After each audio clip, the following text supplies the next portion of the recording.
ពេលដែលក្រុមការងាររបស់យើងខ្ញុំបានមកដល់ឃើញផ្ទាល់ភ្នែកទើបដឹងថាជារឿងមួយគួរឲ្យសង្វេគខ្លាំងណាស់បាទមានតែជីវិតតែគ្មានលទ្ធភាពនឹងធ្វើអ្វីបានវាហាក់ដូចជាជីវិតមួយរស់សម្រាប់តែកំដរសេចក្តីស្លាប់តែប៉ុណ្ណោះតែសម្រាប់បងស្រីម្នាក់នេះបានព្យាយាមប្រើប្រាស់ជើងទាំងពីររបស់បងធ្វើការសពសារពើជំនួសដៃទៅវិញតាមការស្រង់សម្ដីរបស់បងស្រីបានឲ្យដឹងថាបងឈ្មោះម៉ាឡីអាយុ45ឆ្នាំសពថ្ងៃរស់នៅភូមិលេខ8ឃុំពោបានស្រុកកោះធំខេត្តកណ្ដាលសពថ្ងៃរស់នៅជាមួយបងស្រីជាស្ត្រីមេម៉ាយមានកូន2នាក់ប៉ុន្តែកូនរបស់បងស្រីបងទាំងពីរទៅធ្វើការនៅភ្នំពេញអស់ហើយសពថ្ងៃនៅតែ2នាក់បងប្អូនតែប៉ុណ្ណោះកាយសម្បទារបស់បងដែលមានលក្ខណៈមិនពេញលេញគឺមិនមែនរងគ្រោះដោយសារប្រការណាមួយនោះទេគឺពិការពីកំណើតតែម្ដងហើយមិនមែនតែចំពោះដៃទាំងពីរប៉ុណ្ណោះទេសូម្បីតែដងខ្លួនក៏មានលក្ខណៈវាយវេ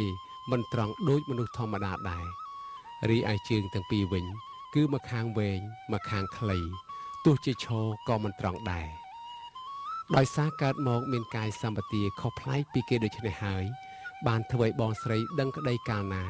នឹកទោសចិត្តខ្លួនឯងជាពន់ពេកប៉ុន្តែមិនដឹងជាធ្វើយ៉ាងម៉េចបើប្រេងវាសនាពីអតីតជាតិបានចារមកយ៉ាងដូចនេះទៅហើយ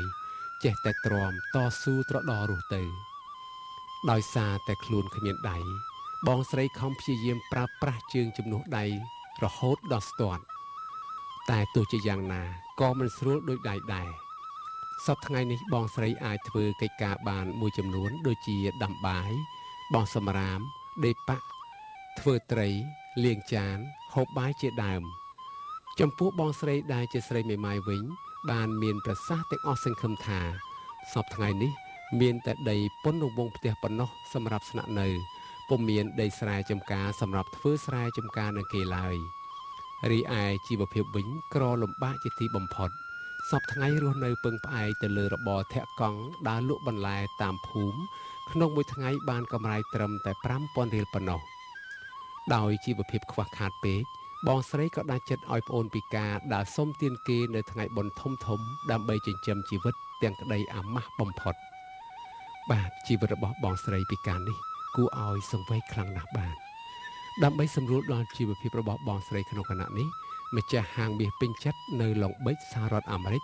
ក៏បានឧបត្ថម្ភនៅទឹកប្រាក់ចំនួន$10បាទសូមសប្បុរសជនទទួលពរជ័យអំពីបងស្រីក្នុងគណៈនេះតែម្ដងបាទđây sọc đàn man bố ơi sọc bài nào ở xí chạm men bàn hàng mẹ bằng ở đây sọc đây má nào bố